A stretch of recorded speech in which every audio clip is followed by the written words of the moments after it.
And so while I'm reloading, even if he's reloaded, he can't shoot at me. And this is why having a longer reload on your gun is not necessarily a bad thing if it has more damage, because I can cause his DPS to go down.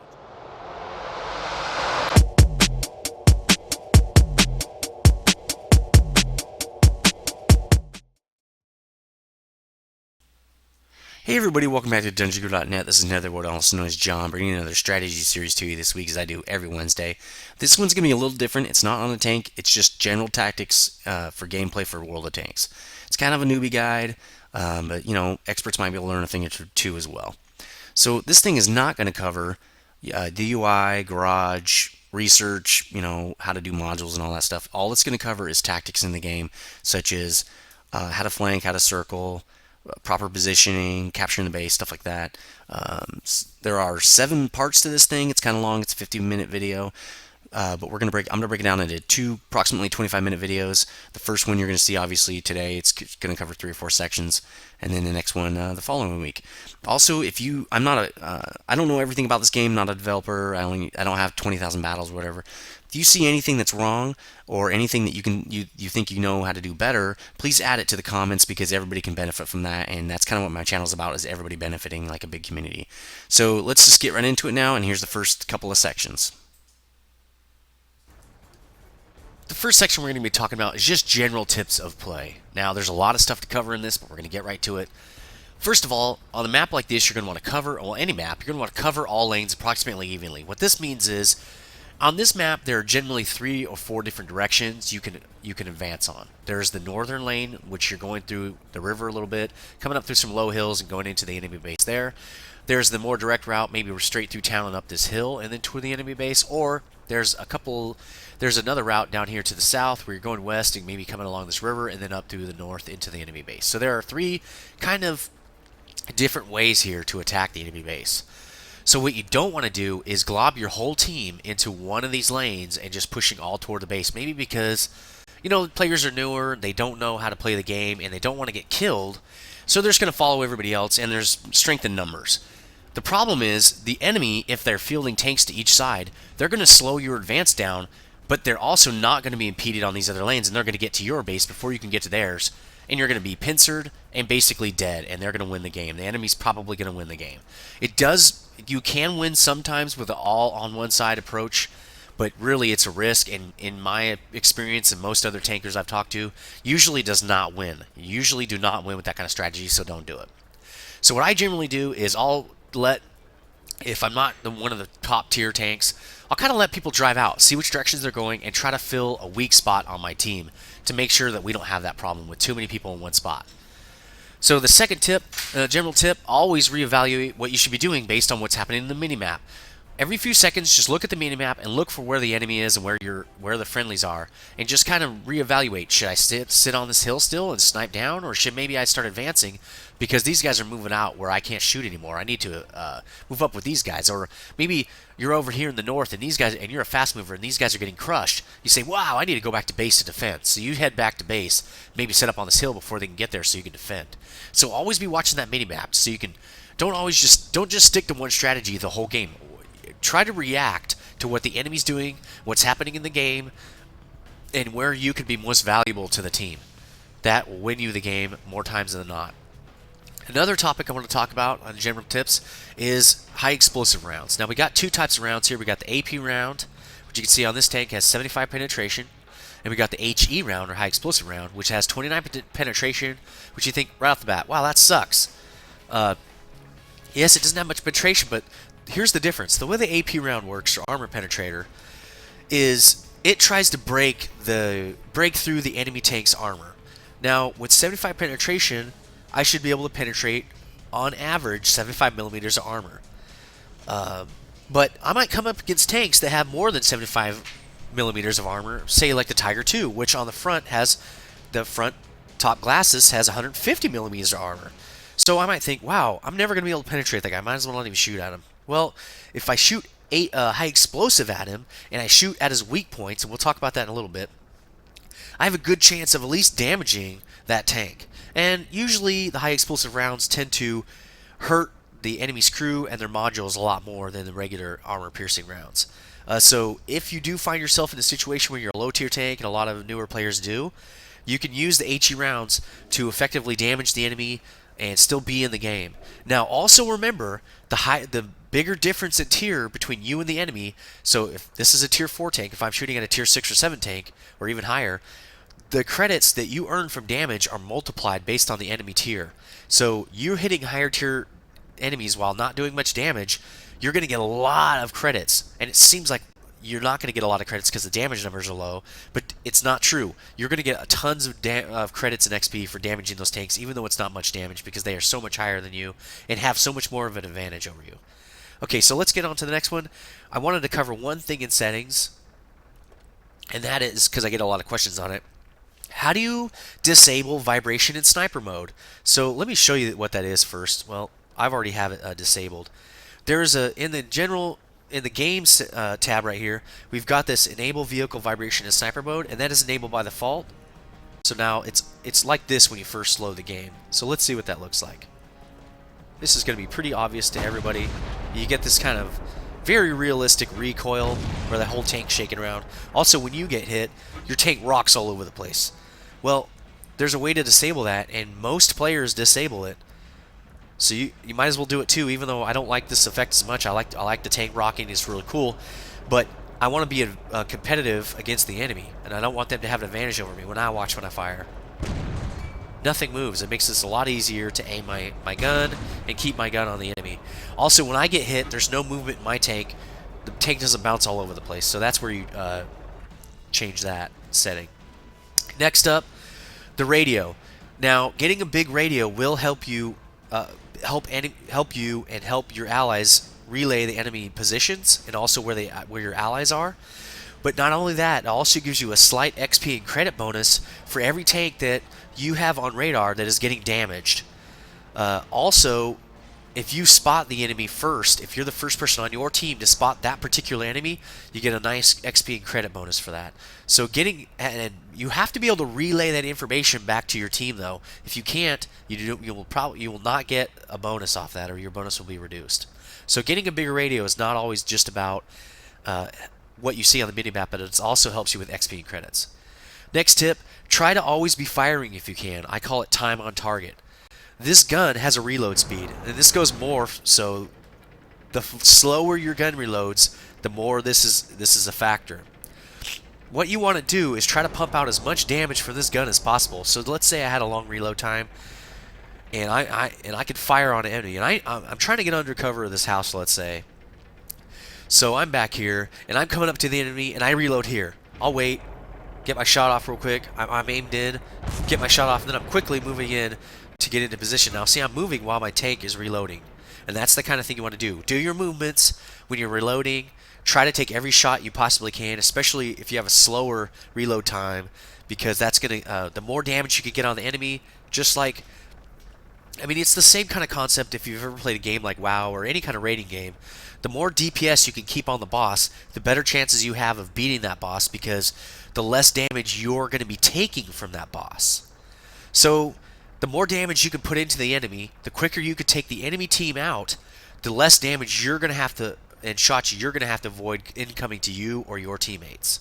Try to keep that gun firing. Try to keep your barrel empty. Next thing we're going to go over is weak points. Now, every tank has a general set of weak points, and they're all different, but there are a few that all tanks have.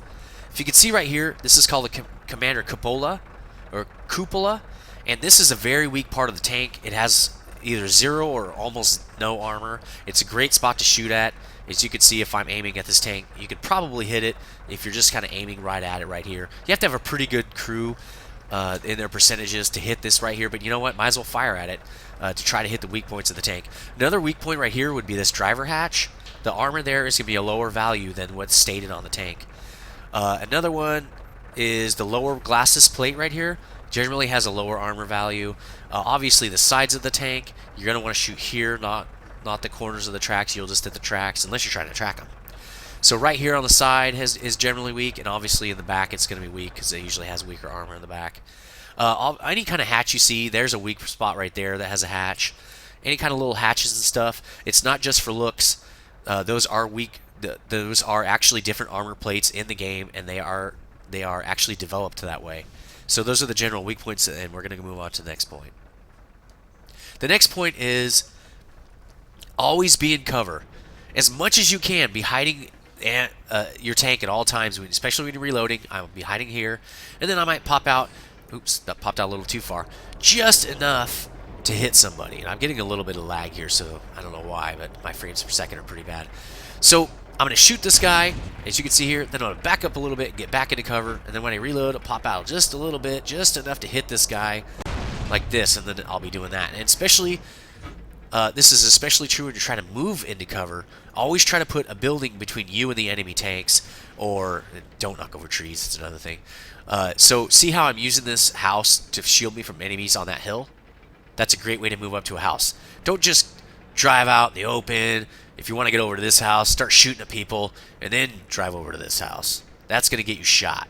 Because this house, at least these ones that are not destroyable, have a billion zillion armor. They cannot be penetrated. Even if they can be penetrated, the house will absorb the shell before it falls, and you will be protected from being damaged. The whole point of cover is to protect you from being damaged or knocked out of the game. So that's the last general point I'm going to make. Let's get on to some more specifics. The next topic we're going to go over is camouflage, known as camo, hiding, detecting, or spotting. It doesn't really matter. They're all kind of interrelated. Now, the way the spotting system works is Andrew's tank, my tank, has 6 points on it that draw a line to Andrew's tank, to every enemy tank. They draw a line straight to the top of Andrew's turret and to the cupola, and to the mantlet right there where the gun meets the turret. So the 6 points on my tank that are drawn over to Andrew, we'll just go over them real quickly, are the top of my turret, right here, the highest point of my turret, the gun mantle, that's right where the gun meets the turret, the front middle hull, which right here on the front, the rear middle hull, which is there, the right and left side of the middle of the turret, which would be here and here. So those are the 6. Now, off those 6 points are drawn again over to Andrew's cupola and the front of where his gun meets his turret right there, the mantle. If any of those are direct line, he can see me, and if I'm within his view range. Now, there are some bonuses you can get. Well, before we even talk about bonuses, now if these lines are blocked, like say via this rock, or a hill, or a house, or anything, he can't see me. He will not be able to spot me now, because as you can see, well, it's not even going to be able to show you. I can't see him, he can't see me. All those lines are blocked with that rock. Now, there are 2 ways to get bonuses that you'll easily be able to see just from being in the game right here. One of them is bushes and trees. So let me get into a good position here. Now, this bush can add 20% to my rating, the camouflage rating of my tank, to make it so Andrew has a harder time spotting me. So he has to be closer to me now that I have this bush in front of me to see me, because none of the lines that I have he can easily see through this bush. Now, if it was like this, let's say, and it wasn't totally covering it, see how my top of my turret's exposed? I'm not getting a bonus at that part of my turret. Or if there's an enemy on my side, I'm not getting a bonus, even though I'm getting a bonus on the front ray to an enemy tank on the side over here. See? There's no bonus here. There's no bonus here. So there's no bonus for this bush. It only counts if the entire bush is covering all of your rays. Okay, so the next point is, so obviously from this, actually, we can know that the larger your vehicle is, the easier it is to spot. Some TDs are a lot taller than other TDs. So, like the German Stug and Panzer IV, Jag Panzer IV, are very slim tanks. The profile is very low. It's a lot easier to hide those tanks than it is the M36 Slugger, the American TD of Tier 6, because the American TD is just taller. It's easier to spot that way because it's harder to hide those rays. Another bonus here is that being behind this, so if I'm behind this bush, I have to be stopped for it to give the bonus. If I move, I'm not getting the bonus for this bush. If I move side to side, I'm not getting the bonus to this bush. Now, if I turn my turret, this does not count as movement. I can turn my turret all day long to get the bush bonus. Another bonus I'm getting is I'm not moving my tank right here. I already get a bonus from that too. So I get 20% from the bush and 20% for not moving. As soon as I start moving, I lose my bonus. The only tank this does not apply to, the movement, you will still get your movement bonus if you are a light tank, because the light tank movement and stationary camo ratings are exactly the same. Medium and everybody else has a higher and easier chance to be spotted if they're moving. So for the light tank, I'm just losing 20% off of my bonus. It's only a 20% difference. If this was a medium tank, this would be a 40% difference to being spotted. Very easy to spot a medium tank trying to hide behind a bush, or any other tank really, except for light. So we've covered a lot of these topics I want to cover. Trees can also act as bushes. If you look through here, you can't see. I can't be spotted here for this tree. Actually, let's go over here. Oh, I just knocked it down. That tree no longer counts as a bush. It basically does not exist as far as being spotted anymore is concerned. So I can be spotted right there. Even though the tree is covering me, it's down. Anybody can spot me if they can see me through that little hole between the bushes. So another thing about this, about being spotted, is even if enemies cannot see you and you knock a tree over, they can always see the tree fall over, even if they can't see you. So if enemy artillery are looking at God mode down on your area and they see a tree fall over, they know you're there. They can't see you, but they saw a tree fall and they know that's an enemy. The only other thing could be is if they're one of the friendlies is way up there and the radio ranges are not working. But in general, it means there's an enemy there if you see a tree fall in the distance. So do not knock over trees. It gives your position away. So the last thing I want to talk about is when you're behind a bush and you have the bush bonus, firing your gun makes your tank basically extends your tank out 15 meters. The muzzle flash is 15 meters out from when you fire your gun. So let's say Andrew's at... Let's move up to the center of this bush here. Alright, so we're at 162 meters from Andrew. Let's back up 15 meters, which would be 177. Okay, keep backing up. Wow, this is pretty far, actually. Now, I'm a little past 15 meters now from that bush. If I fire, my muzzle flash will not extend past the bush, which means I'll still be picking up that bush's bonus. But for this bush, let's get a little closer to the bush on my left. My muzzle flash will extend past that bush. So anybody that couldn't see me before can now see me because my muzzle flash just went out to about here. They just spotted me. And now, since they spotted me and radioed that to Andrew, Andrew can see me now. So you want to be very careful when you're firing, especially as a tank destroyer, since you're relying more on camo than you are on hiding behind buildings, that you don't get your muzzle too close to a bush, because as soon as you shoot, the enemy can see you. So that covers camo and spotting, and there's lots of other details that go along with this system. If you want to learn more, I've got a link in the description. Just go to the wiki and read all about spotting and camo and things like that. If you did notice, there's one more thing I guess to talk about. The camouflage net is only active while you're standing still. If I move, now it is not active anymore. You can see in the UI it's not green. I have to stop, and after 5 seconds, I believe, now it's active. It's the same thing for bushes. You don't get the camo bonus, and the same thing for movement until you're stopped for 5 seconds. I'm not getting the bush bonus, not getting the bush bonus. I'm getting the bush bonus now, as well as my camo net bonus, as well as I'm not moving, and so that reduces my ability, my chance to be spot greatly. Okay, the next topic we're going to cover is artillery, and we're going to cover it from the artillery's perspective and from the non-artillery perspective. Now, since most people are not going to be playing artillery, we're going to cover that first.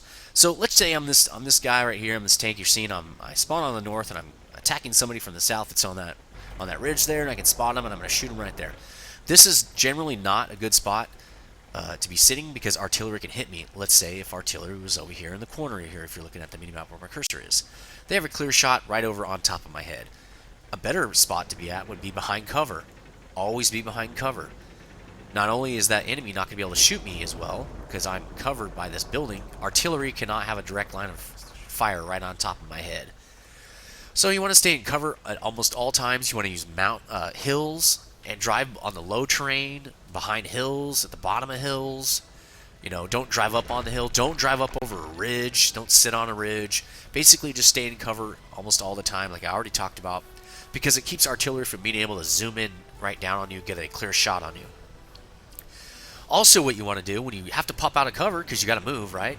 Don't sit in one spot. Don't come out here and just shoot this guy, reload, shoot this guy, reload, and just sit here all day, because Artie is definitely going to be zooming right down on top of your head, and boom, before you know it, you're going to be dead.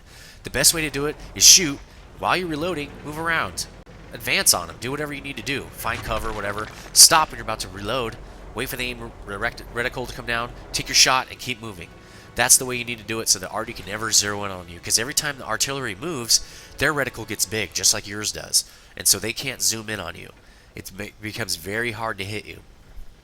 Another thing you want to do is you want to make sure that when you're moving around out here in cover, that you're stopping and going kind of at random, making weird random turns so that artillery cannot predict where you're going to be next, because what they need to do, their shell does take some time to fly through the air, and that way they don't know where to fire ahead of you to hit you. And this really helps you out, especially in heavies where it takes forever to get to cover. That's going to help you not get shelled by artillery. They're still going to try to, but the shells are going to be falling all around you. Maybe they'll get a lucky shot, but I guarantee you, if you move in a straight line at a predictable speed, you're going to get hit by Artie. It's easy to predict where you're going to be next. They're going to drop the shell right there. Boom, you're dead. So make sure you do serpentining, kind of at random, stopping, accelerating, do that. So the next thing we're going to talk about is from the artillery perspective. Now, playing Artie, I really think is probably the easiest thing to do in the game. There's not a lot of tactics to it. It's kind of hard to be a really good artillery, and that's just going to come from experience. There's not a lot of tips I can tell you about that from a general perspective. It's just playing and trying to know how people move and anticipate their movements. But the first thing you're going to want to do is get yourself way out of battle. So let's say I'm on the northern side and I'm on an artillery piece. I'm going to park way up on this hill so where the enemy is not going to be able to reach me. He's going to have to break through all of our lines to get me. So I'm up on this hill. I've got a clear shot on everybody from here. I'm not blocked by any obstacles. This is a great spot right here for an artillery piece. Also, what I want to do is make sure that I'm as much into a bush as I can, because it'll help my camo bonus. I'm not going to be moving my tank around, hopefully, so I'm going to have lots of camo bonus. I'm going to have a camo net. Makes my signature as small as possible. So I want to get in a bush as soon as I can. The third tip is when you fire, the enemy can possibly see the tracer round coming out of your barrel, or they can predict from the tracer where you're sitting in these bushes over here. So you want to fire, and then you're going to want to move to a different bush. So when the enemy, he's going to be able to try to predict which bush you fired from that tracer round. So you're going to move to this bush, let's say, while you're reloading, because it takes forever. Now you're going to fire from here. You're done firing from there. Maybe you might move over here. You might move back to your old spot. It doesn't really matter. Just keep moving around between shots. So that pretty much covers artillery. So that was part one to the general tactics guide. I hope you liked it. Remember, please like and favorite. It does help the video out and helps us out, push the video up a little bit in the search engine. Because, you know, a lot of people don't know these tactics, and it would really benefit everybody if these people did know them, especially for people going into random battles and stuff. So again, please leave comments on different tactics you've found that work well, positioning, stuff like that. And please stay tuned for next week. We'll cover the last few sections of this thing. So thanks, guys. See you next week.